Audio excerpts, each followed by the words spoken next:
On July 3, 2025, a swarm of 21 Iranian suicide drones, including 10 advanced Shahed 238s, penetrated U.S. airspace over Dhafra Air Base without detection for 12 critical seconds. Then came the first strike. Fuel Tank 03B was hit, erupting into a fireball that incinerated two M1 Abrams tanks, vaporized over 1.66 million barrels of jet fuel and inflicted more than $890 million in damage. Less than 48 hours later, the United States answered with overwhelming force.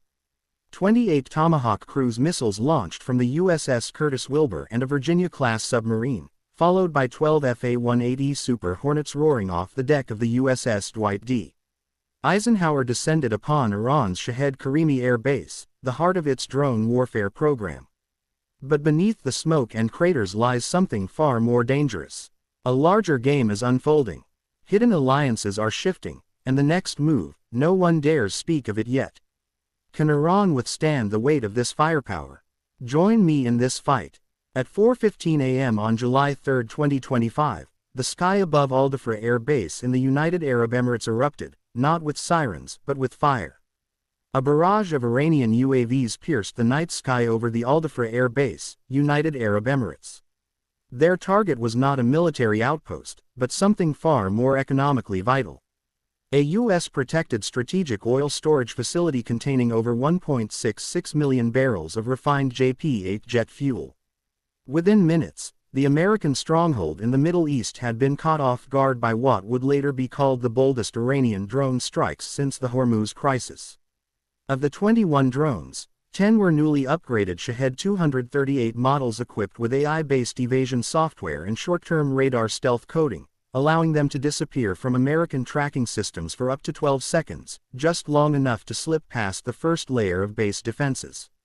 Iranian military planners had chosen the moment with surgical precision, minimal troop rotation, reduced radar sensitivity due to thermal distortion, and fuel tankers parked outside under night operations. It was a recipe for disaster, and disaster struck hard. At 4:18 a.m., one Shahed 238 slammed directly into Tank 03B, a 312,000-barrel storage unit, igniting a fireball that rose over 300 feet into the air. A chain reaction followed. Explosions engulfed nearby armored fuel trucks, and the resulting overpressure disabled two M1A2 Abrams tanks that had been idling within 80 yards of the blast zone. The temperature at the core of the fire reached 10,000 TUIG, melting the steel frames of surrounding support structures and sending shock waves through every command tent on base. Initial assessments reported 5 U.S. personnel injured with 2 airmen suffering secondary burns. Fire suppression units took more than 3 hours to contain the blaze, during which over $890 million worth of infrastructure and fuel was destroyed or rendered unusable. For the Pentagon, it wasn't just a physical loss. It was a psychological blow. By 6 a.m., DEFCON 3 was declared for all CENTCOM forces operating in the region. An emergency video call convened between the Secretary of Defense, the CENTCOM commander, and the National Security Council. Footage from drones and satellites began circulating in closed intelligence circles. The fireball, the mangled remains of Abrams tanks, and the unambiguous signature of Iranian drone tech. But perhaps more shocking than the flames was the fact that no advanced warning was given and no U.S. interceptors were launched in time. Iran had achieved not just a strike, but a moment of total surprise against a nation that prides itself on global vigilance. This was not a symbolic provocation. It was a calculated disruption of America's operational fuel logistics. An act of war that demanded an immediate decisive answer. And behind the scenes, that answer was already forming. Before we dive into America's powerful counterstrike, tell me where in the world are you watching from? Drop your location in the comments below. Now, let's witness how the United States responded to this bold act of aggression. Just 90 minutes after the strike, U.S. reconnaissance confirmed the origin. Shahed Karimi Air Base in Yazd Province, Iran. A Tier 1 IRGC drone facility located nearly 790 miles from Dhafra. High-altitude scans and RC-135 signal data exposed a sophisticated launch. Shahed 238 drones had used encrypted burst signals from civilian trucks to evade jamming and reduce detection by over 65%. NSA's Kraken 2 AI cracked the transmission pattern, confirming deliberate state-level coordination. New satellite imagery revealed expanded bunkers, fortified hangars, and a suspected AI-controlled tower. Proof Iran's drone warfare infrastructure had evolved far beyond previous estimates. This wasn't terrorism. It was a calculated military strike. By noon, crude oil prices jumped 7.8%, sparking global alarm.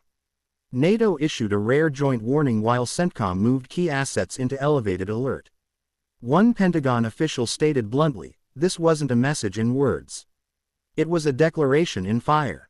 The clock was now ticking. America would strike back. It was only a matter of when. The decision came at 2 a.m. on July 5, 2025. In a closed-door command center beneath the Pentagon, Operation Desert Flash was green-lit. There would be no warnings, no press conferences. The retaliation would speak for itself with steel, fire, and fury. At 0230 from the Arabian Sea, two U.S. Navy vessels, the USS Virginia-class submarine and the USS Curtis Wilbur DDG-54 launched a barrage of 28 Tomahawk Block 5 cruise missiles. Each missile traveling at nearly 550 mph carried a 1000 lb warhead pre-programmed to strike the Iranian Shahed Karimi Air Base in Yazd province. The very heart of the drone launch network that had humiliated CENTCOM just 48 hours earlier. At precisely the same moment, the USS Dwight D. Eisenhower stationed 96 nautical miles off the Strait of Hormuz initiated Carrier Strike Package Alpha.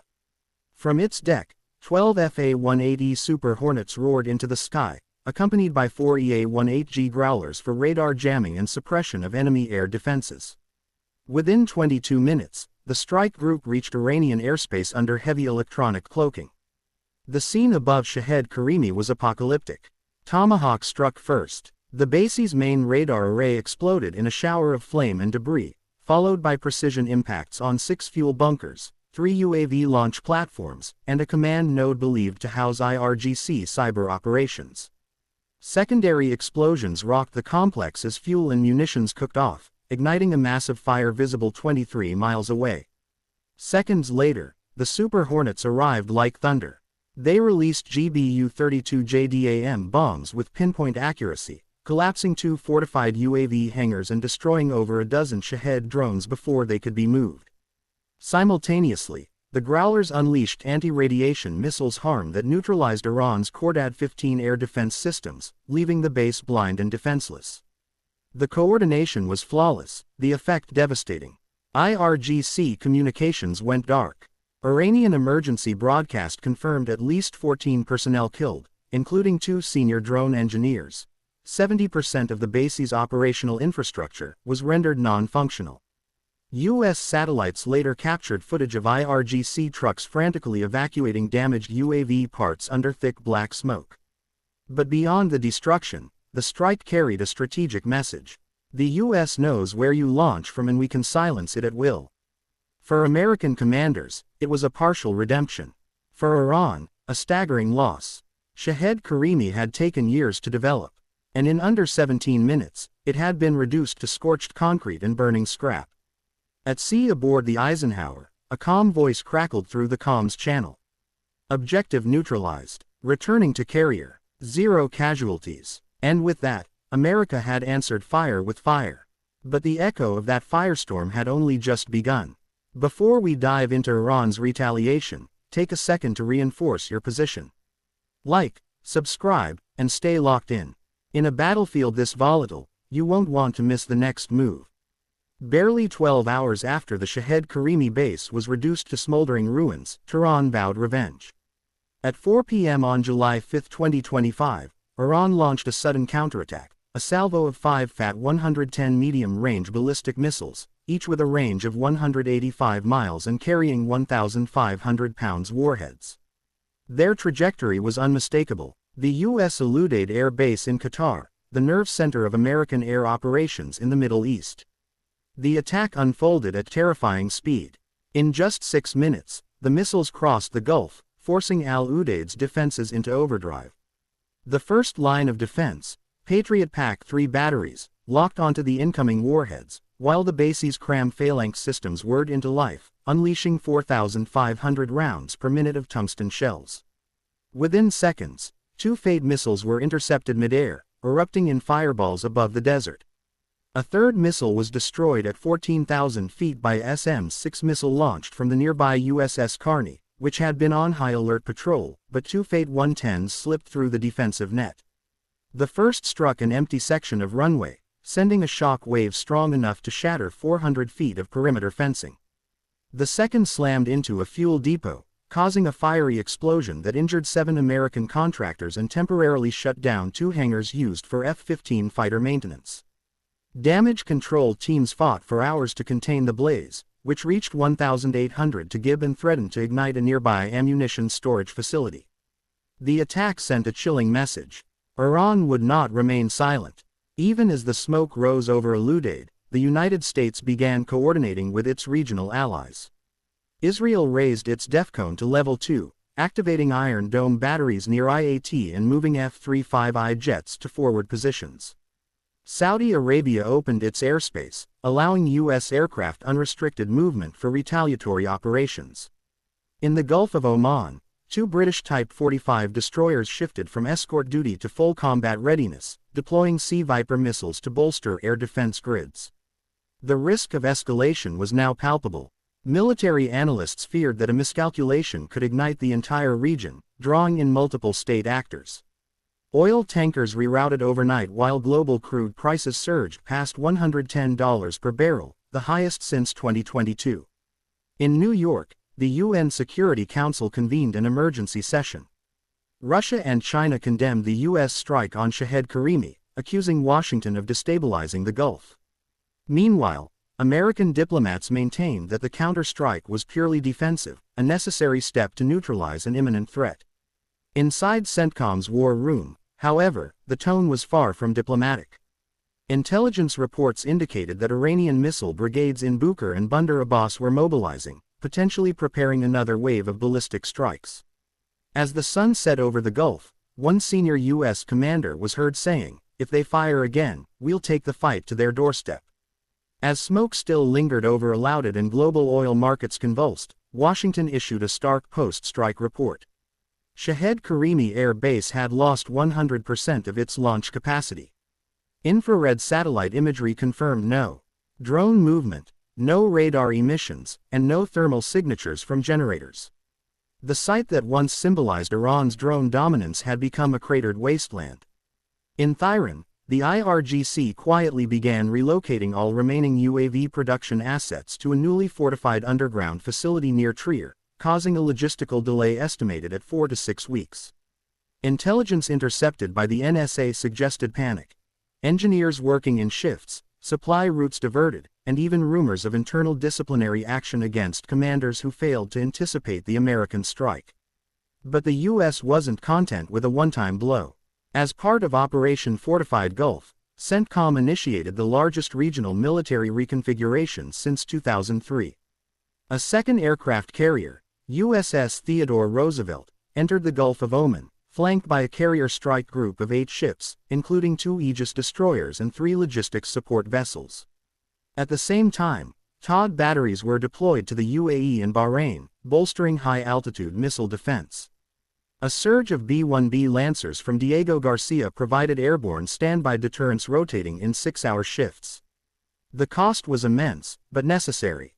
The Department of Defense allocated an emergency $3.2 billion in logistical reinforcements for energy infrastructure protection alone. Cyber Command elevated its posture, deploying quantum shield protocols across all military terminals in CENTCOM's AO to defend against retaliatory cyber attacks, which had already spiked 300% in 48 hours. But beyond missiles and megabytes, the strike sent a signal heard far beyond the Gulf. America's logistics are not a soft target. Back home, the strike dominated national news. Images of the burning depot and returning fighter jets ignited a wave of patriotism. Support for military action surged 19 points overnight among Americans over 55. Flags flew higher, eyes stayed on the skies. And as the Eisenhower steamed quietly toward the horizon, her radar sweeping the dark seas for whatever might come next. One truth echoed in every combat deck: command tent, and war room. This wasn't the end, it was just the warning. The Gulf may have quieted for now, but silence does not mean stability. In just 4 days, the world witnessed a full-spectrum military escalation. Iran's stealthy UAV strike, America's surgical retaliation, ballistic missiles in the air, and the rapid deployment of air and naval power on both sides. The exchange was not just one of bombs and blood. It was a war of capabilities, resolve, and message. Iran's drone network was crippled, but not erased. U.S. oil infrastructure was hardened but not invulnerable. And though the Shahed Karimi base may smolder in ruin, its lessons blaze in the minds of every defense planner from Washington to Tel Aviv, from Riyadh to Moscow. This confrontation reshaped more than military postures. It redrew strategic lines in the sand. It exposed the limits of deterrence, the evolution of drone warfare, and the price of underestimating asymmetric threats in the 21st century. With oil prices still volatile and missile brigades still mobilized, the next spark may not wait long, but through it all, one truth stood firm. When American logistics are attacked, response is not optional. It is inevitable, and in that response, the world is reminded of a doctrine forged not in words, but in steel, strategy, and sacrifice. If this story gave you insight into the hidden mechanics of modern warfare and the stakes America faces abroad, please consider liking, subscribing, and sharing this video. Your support helps us bring clarity, truth, and vigilance to a world that needs all three.